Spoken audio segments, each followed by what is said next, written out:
Hi, I'm Meg. I'm studying civil engineering here at Tandon. And I'm Jennifer. I'm also studying civil engineering in NYU Abu Dhabi. And we've been creating a digital model for flooding in New York City. Hi, I'm Ben. I'm Ricardo. We're a research assistant of Professor Luis Seferino, co-mentoring on the UGSRP. The project that we are talking about today is the digital modeling for flooding in New York City. On September 1st, Hurricane Ida struck New York City. With a record-breaking of 3 to 4 inches of rain per hour, the city's infrastructure was unable to process the water. The resulting flash flooding resulted in at least 12 deaths in 5 locations, most of which occurred in basement dwellings. It's more important than ever to document and quantify damages caused by extreme weather events, as this is important for us to study practices on how to build infrastructural resilience. Our project aims to use Hurricane Ida as a case study to determine the most vulnerable areas in New York City.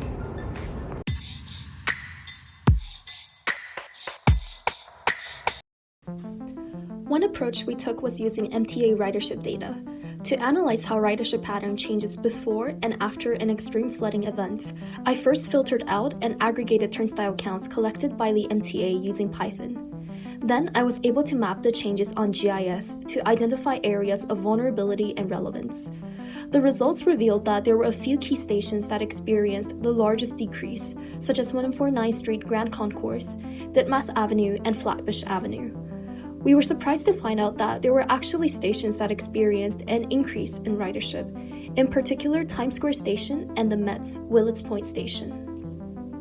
The second approach we took was filtering and mapping 311 service requests.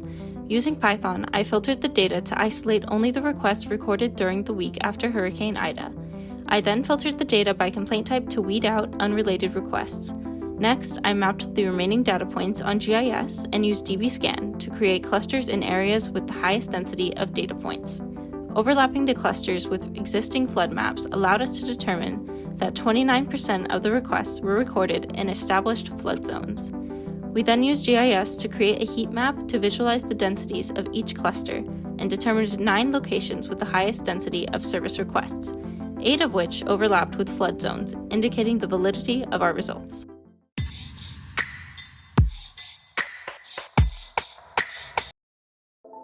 Lastly, we combined our findings on GIS and overlaid a map of the New York City subway lines.